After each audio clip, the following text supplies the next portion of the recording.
Hello, good evening. So the GB News sexism row, which started after one of its presenters made misogynistic comments about a journalist, continued today, with the media regulator Ofcom confirming it's investigating. It's received more than 7,000 complaints, and one of the presenters involved, Dame Wootton, today had his contract with Mail Online terminated. Now, I'm not going to sit here and pontificate about GB News. Frankly, I don't think that would be appropriate from someone who works for another broadcaster. Viewers can make their own minds up. But what I do want to talk about tonight is the media landscape and how it's regulated. You'll hear my interview with the head of Ofcom, Dame Melanie Dawes, in a few moments, which I'll be honest, it was a little bit like interviewing your boss. But something really jumped out to me from that interview, because she said that the rules regarding impartiality in broadcasting haven't changed in 20 years and that was a good thing because of stability.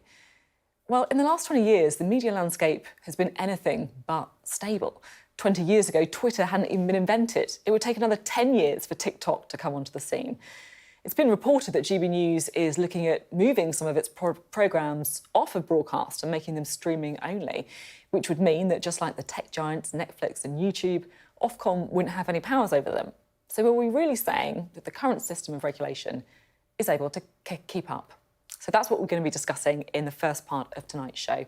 First, here's my conversation with the head of Ofcom, and it started with details of the current investigation. We've announced today that we've opened a formal investigation into that show on GB News on Tuesday night. We received a number of complaints and we're investigating it under our rules for offence. So that's hot off the press and the work continues. And what does that mean? Are you thinking about calling in management to talk to them? Will you be interviewing people? No, look, it's good to have a chance actually to explain how it works, because I know there's been quite a lot of concern and people have been talking about how this works. But fundamentally, there are rules that are set out in law by Parliament that require standards to be maintained for due impartiality and due accuracy for news and current affairs, and for audiences to be protected from harm and serious offence in all broadcasting. But all of that needs to be done while upholding freedom of expression. So what Ofcom has to do when we have a case like this is weigh all that up. Gather the facts, be really clear which part of the broadcasting code we think is a concern, talk to the broadcaster, and then, as we've done today, open an investigation if we think that's needed.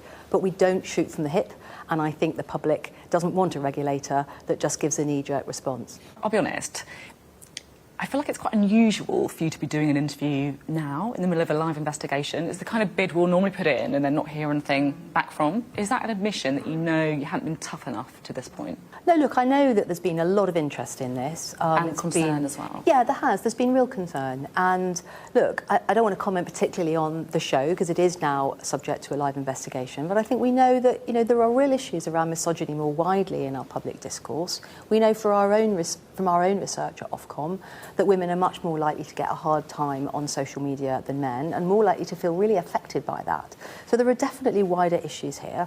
But our job is to make sure, after programmes have aired, that we look at all the facts and that we act in a way that's in accordance with our processes and with our rules, and that's what we've done this week. There's also concern about elected politicians having their own shows and interviewing other elected politicians on them. I mean, so tonight, for example, the Conservative Party Deputy Chair, Lee Anderson, interviewing the Conservative Party Home Secretary, Suella Braverman. I mean, is that right?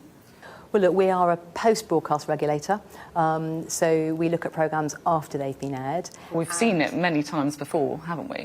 Yeah, well, look, there are rules on politicians not being able to present the news. Those are actually set out by Parliament really clearly in the primary legislation. But when it comes to current affairs, and we've said this recently on a judgment last week, in fact, it is possible for politicians to present a show, provided that they meet the due impartiality rules and the due accuracy rules. And that doesn't mean equal balance of views, but it does mean that a sufficiently wide range of views needs to be brought to bear. Do you really think that's happening on GB News with multiple Conservative politicians, some of them members of the government, presenting their own shows?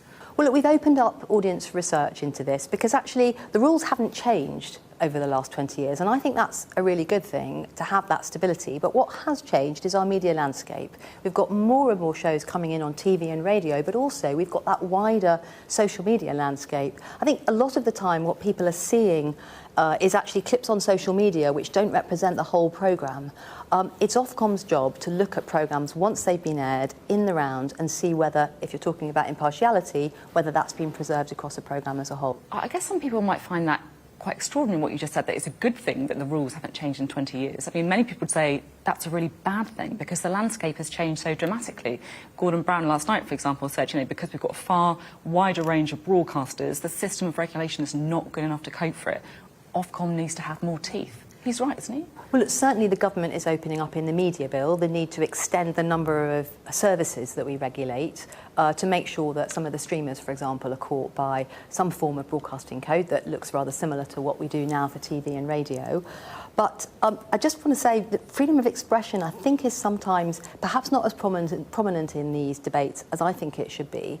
The rules are designed to uphold standards, particularly for news and current affairs, but also to preserve freedom of expression. And that's not just the freedom of expression of the broadcaster or the opinion former or the presenter, it's actually the freedom of the audience to hear a wide range of views. So, well, even stuff like what Laurence Fox said. I mean, well, we are investigating that programme clearly. I mean, that's taking freedom of expression to a real, far extremes. Well, we are investigating that, and we've announced that today. But I do think that, the stability and flexibility of the rules has actually served us well over the years. There is a question about which services are covered by them, and as I said, we've definitely opened up audience research to get views from the public on the question of politicians presenting news and current affairs. You're talking about the different plurality of the media, social media, broadcasting, print. It feels to me like the landscape has changed so dramatically. People are using different medias, listening to different medias. You have presenters who are active on different media as well. Would it be better to have a cohesive system, bringing it all together, rather than a jigsaw piece? Look, I think that's a really good question, and we've done a lot of work at Ofcom, and we're doing more right now, looking at actually that question of the wider social media landscape in particular, because our research shows that if you get your news mostly from social media, from a social media feed, actually you find it harder to discriminate between real and fake news, and you're more likely actually to get stuck in a rabbit hole where you don't actually see anybody else's views on important topics. So we do think that's important, and there's not very much transparency about how those feeds are constructed or how we all get fed the diet of news and the mix of that in our day-to-day use of social media. The other thing I wanted to ask you about as well is GB News in particular. So Michelle Donnellan spoke to me last night saying that the Laurence Fox interview was an isolated incident. She doesn't have any wider concerns about the channel. Do you have wider concerns about the channel? Well, we've opened up a number of investigations. How many investigations? We've actually got 9 ongoing live investigations and then a number that have already concluded. So, we do have a lot of engagement with GB News right now. But as I said, we welcome diversity of different programming, and I believe the rules are flexible and allow different perspectives to be able to be brought to bear. So do you think without GB News, there's a risk that the broadcasting culture is too similar? Well, I certainly think diversity and plurality is important. And so, as I said, freedom of expression, I think, is really important for us to remember in these debates. Ofcom's job is to uphold that while also maintaining standards. And, overall, I think our system works because when you look at the data, you can see that the public's trust in TV and radio news is higher than for any other form of media. So I think we are getting quite a lot right across our system, and that's testament to broadcasters such as Sky and some of our other national broadcasters actually delivering really, really high-quality news and current affairs to the public. I feel like a lot of people listening to what you're saying will think you sound quite complacent. You think that the current system works, and they'll be looking at things like what happened with Laurence Fox, with Dan Wootton. I mean, I watched it. I was quite shocked by it, I'll be honest.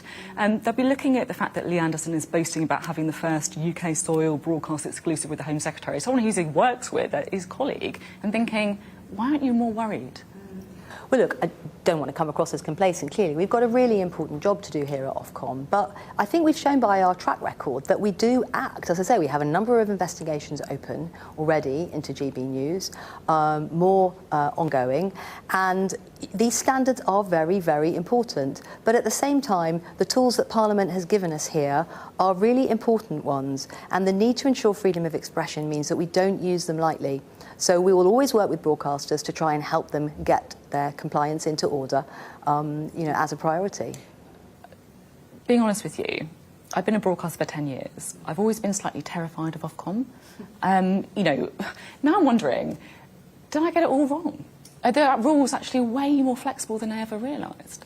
No, look, I think you can see, as I said, from the fact that the public really trusts our TV news, that we're getting a lot right in this country. And that's higher than you see in other countries, and I think it is a testament to the actual sort of stability and clarity and the standards in our regulatory framework. There's a serious point I want to make here, though. I feel like the system works because people self-regulate because of a fear of Ofcom. But now with a load of new players who are pushing boundaries, testing limits, it feels like the curtain's been pulled back. There aren't any terrifying powers. It's a bit like the Wizard of Oz.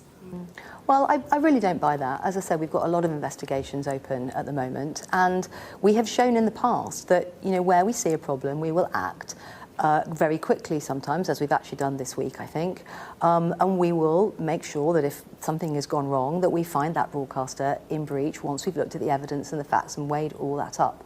But we are not here to tell broadcasters how to run their shows. It is for them to determine how they serve the public. And I believe that in this country, we are incredibly well served by some fantastic broadcasters with really high quality investigative journalism. And I want to make sure that you and your colleagues are free to be able to continue to deliver that service to the public. So I don't want you to be scared of Ofcom, but I do want everybody to feel that those standards are real, and it's our job to uphold and enforce them.